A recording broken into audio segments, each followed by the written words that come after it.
Bienvenue à la 4e édition du symposium Les sciences au service du développement durable, qui a une spécificité cette année parce que c'est co-organisé par l'ENSA, l'École nationale supérieure d'agriculture et le PT, et nous sommes à son 2e jour.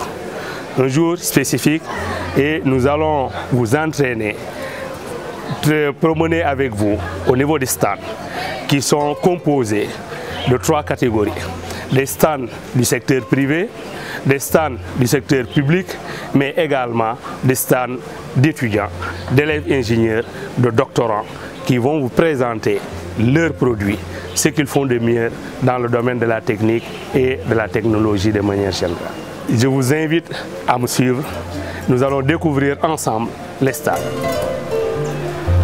Mon nom est El Hassan Diop, élève étudiant en génie électromécanique. Nous représentons aujourd'hui l'équipe Speculum Solis, qui est un système très innovant utilisant les rayons solaires pour produire de l'eau potable. Comment cela va se faire?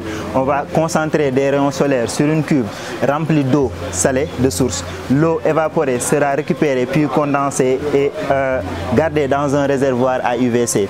Maintenant, cette eau elle est dépourvue de sel. Donc, comment la rendre potable? Nous allons faire un reconditionnement, c'est-à-dire c'est de l'eau même salée qu'on va mélanger avec l'eau pure obtenue, qui est le distillat, dans des proportions telles qu'on respectera les normes de l'OMS. Bon, il est probable que cette eau-là contienne des microbes. Maintenant, pour éliminer ces microbes-là, on utilise ce qu'on appelle des rayons UVC qui tuent jusqu'à 99% des microbes. L'ensemble du système est géré par une plateforme informatique qui permet de voir à temps réel l'évolution du système, mais aussi de faire la commande. Tout ce système est durable car nous utilisons uniquement l'énergie solaire. Donc 0% d'émissions CO2, totalement respectueux de l'environnement.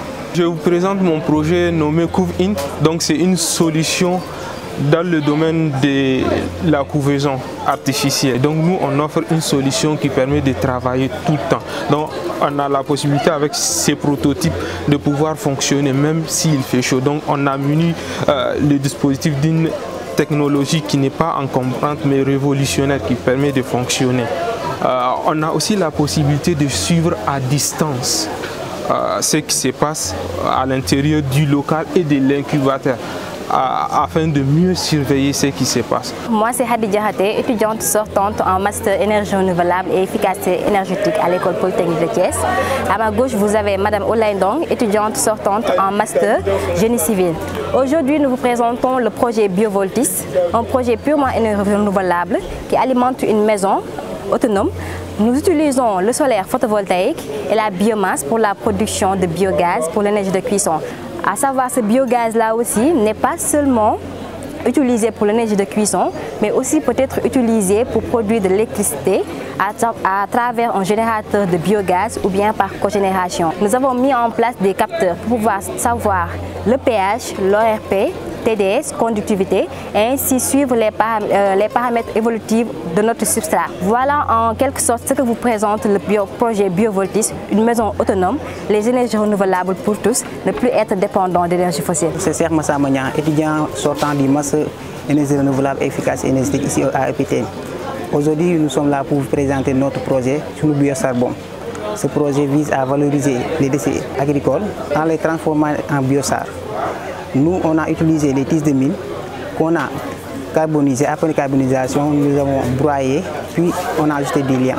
On a testé avec 3 différents liants. Ici, la mélasse, les résidus du ciment et de l'argile. Ici, lorsqu'on utilise le biosarbon, on va éviter la déforestation. Mais aussi, ça va nous permettre aussi de préserver beaucoup de vies. Alors, bienvenue à tous à notre stand où nous avons le plaisir de vous présenter notre application mobile Nimble Transit. Alors le constat est simple aujourd'hui. Le transport qui fait partie du secteur tertiaire du Sénégal couvre 90% de nos besoins, à savoir aujourd'hui le transport des biens, des personnes ou simplement des services. Maintenant le constat est que comment faire pour pouvoir bénéficier de ce transport-là, toujours satisfaire nos besoins, mais sans pour autant nuire, et comment rendre aussi ce transport-là beaucoup plus efficace. Donc on leur propose aujourd'hui d'optimiser leur ligne de transport parce qu'on voit en général des lignes de transport donc, qui circulent à vide. Donc comment parvenir aujourd'hui à optimiser ces lignes de transport-là? Ce à quoi sert cette application?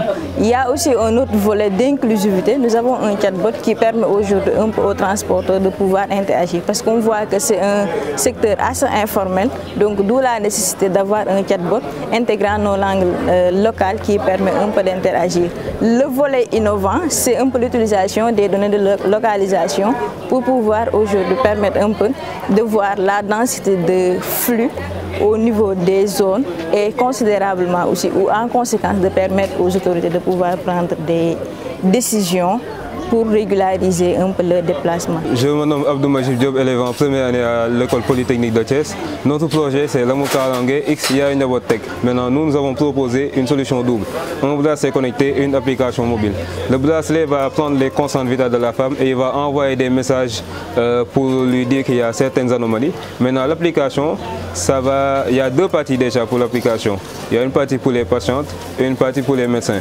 La partie pour les patientes, ça permet à ces dernières de voir leur propre constante, mais il y a aussi d'autres fonctionnalités ajoutées, telles que des cours pour l'éducation de ces dernières, mais aussi une partie message pour permettre à ces femmes de communiquer à leur médecin. Maintenant, passons au portail médecin. La partie médecin, ça permet aux différents médecins de voir l'état des femmes qui utilisent les bracelets.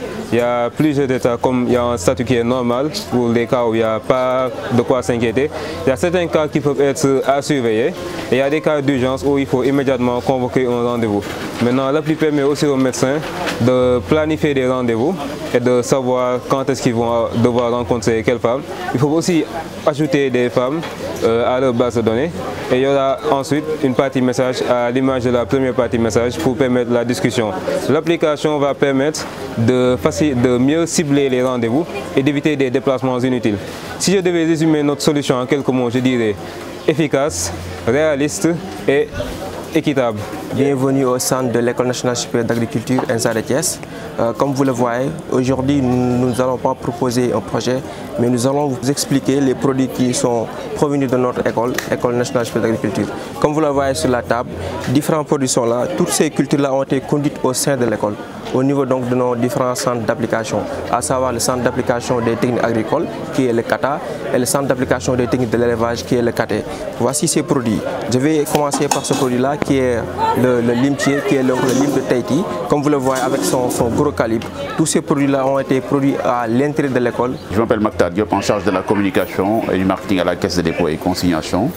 Comme je l'ai dit tantôt, la Caisse de dépôt et consignation est un établissement public assez spécial qui a pour mission d'accompagner l'État dans ses politiques publiques de développement. D'abord, elle est censée collecter, sécuriser et fructifier les fonds des tiers qui sont à la charge de l'État et qui n'appartiennent pas à l'État. Ce faisant, après la collecte de cette manne financière, la Caisse de dépôt est appelée à accompagner des politiques clairement définies par le législateur. Nous sommes aussi propriétaires à 100% de la compagnie nationale Air Sénégal. Au-delà de ça, la CDC aussi a une autre compagnie qui s'appelle SECAM, qui est dans l'aménagement et la construction. Nous projetons de lancer de nouvelles filiales dans le secteur agricole et de la finance à travers CDC Agro et CDC Capital. Je m'appelle Elhaj Mafal Diouf, je suis technico-commercial au niveau de la Sénac Peinture. Aujourd'hui, on est très honoré quand même de participer au symposium. Donc on est venu participer vraiment à ça cette année en tant que partenaire de l'école polytechnique de Thiès. Donc nous, on est la Sénac Peinture. Donc c'est une entreprise qui fabrique et qui commercialise tout ce qui est peinture et revêtement. Donc on est représentant de la société Maestria qui est basée en France au niveau de Toulouse. Donc que nous représentons ici au Sénégal et dans la sous-région. Donc nous on est dans la peinture effectivement, donc tout ce qui concerne la peinture bâtiment, donc les intérieurs, les extérieurs, les différents types d'impression, enduit, peinture de finition. On est aussi dans la peinture industrielle, la peinture de sol, les peintures époxy pour sol, les peintures de traitement de surface comme tout ce qui est structure métallique, des métaux ferreux et non ferreux. Et on fait aussi des peintures de marquage routière, comme vous voyez quand même sur les routes un peu partout au Sénégal, tout ce qui est peinture de signalisation et les peintures alimentaires. Donc la SENAC est basée au Sénégal depuis plus de 30 ans. Le symposium aujourd'hui rentre quand même en droit de mire avec ce que nous faisons, puisque nos partenaires donc, qui ont des laboratoires très pointus donc, ont développé cette année une peinture réflective. Une peinture réflective, c'est des peintures qu'on applique aussi bien au niveau des structures, des terrasses de bâtiments ou bien des structures industrielles. Donc on peut gagner à l'intérieur entre 3 et 10 degrés. Donc c'est une peinture qu'on vient de lancer et qu'on a présenté quand même dans le symposium. Je suis très honoré avec donc toute l'équipe commerciale qui sont là depuis pratiquement 3 jours pour participer à ça. Je m'appelle Julie Cissé, donc je suis directrice de GIPSOA, qui est partenaire avec le PT et Practical Action dans un projet qui a pour ambition de... J'ai interpellé hier le ministre de l'Énergie en lui disant que Précap vient pour essayer d'apporter sa partition dans ces questions d'inondation dans la ville de Thiès. Pour moi, Julie Cissé, c'est un projet qui doit plus capaciter les communautés, certes, mais la collectivité locale pour qu'elle puisse jouer son rôle de leader dans ces questions d'inondation. Donc, mon sincère remerciement au nom du consortium à l'école polytechnique et à l'ENSA pour ces jours riches, vraiment riches, avec des communications de haute facture sur lesquelles je pense qu'on s'appuiera beaucoup, monsieur Dr Fall, pour vraiment les activités de ce projet. Et je ne voudrais pas terminer sans féliciter chaleureusement la jeune génération. C'est elle qui est aux commandes et c'est elle qui doit être aux commandes. Et nous sommes très fiers de ces jeunes dames, de ces jeunes filles, mais aussi de nos garçons qui sont là dans une harmonie, dans une dynamique d'organisation. Et je me dis, moi, mon niveau de satisfaction, c'est réussi. Et nous allons décerner une mention spéciale à notre leader, Dr Fall, qui est très actif, je le vois bouger de tous les côtés, mais qui a eu vraiment ce flair d'intégrer le Précap dans la dynamique du symposium. Et c'est avec fierté que nous voyons nos logos auprès d'éminentes institutions. Moi, personnellement, depuis hier, c'est avec fierté que je participe. Et quand les jeunes m'ont demandé est-ce que vous venez demain, j'ai dit c'est 3 jours de symposium. Quand on s'engage, on s'engage. On sera là, Inch'Allah, demain pour clôturer en beauté. L'Académie a l'occasion de participer au symposium interdisciplinaire couplé au doctoral organisé par l'École polytechnique de Thiès et ENSA. L'Académie solaire, c'est un institut de l'École polytechnique de Thiès dont ses objectifs principaux d'offrir des saisons de formation à courte durée dans les énergies renouvelables, plus particulièrement le solaire photovoltaïque et thermique. La formation est combinée des cours théoriques, pratiques et des visites de terrain. Les objectifs de l'Académie, ça permet de renforcer la capacité des intervenants, ceux qui veulent intervenir dans le domaine solaire. Donc les cibles principales de l'Académie solaire sont ceux qui ont eu Bac+2 série scientifique. La formation est pour eux. Quand même, on a fait 3 cohortes de formation, 2 pour photovoltaïque et 1 thermique. Et on n'oublie pas aussi le secteur informel qui intervient beaucoup dans le monde solaire. Donc il y a une formation qui sera dédiée pour eux. Voici quelques équipements qu'on a amenés à l'occasion de ce symposium. Parce que c'est un laboratoire, mais on ne peut pas amener tous les équipements. On a amené que ce qui est modulable. Ce qu'on a amené, c'est un système qui est connecté au réseau. On explique à nos visiteurs ces systèmes-là, que ce soit le système qui est connecté au réseau ou le système qui est off-grid, qu'on utilise dans les sciences pratiques. Nous, c'est Centrale Plastique. C'est Place, comme vous le voyez.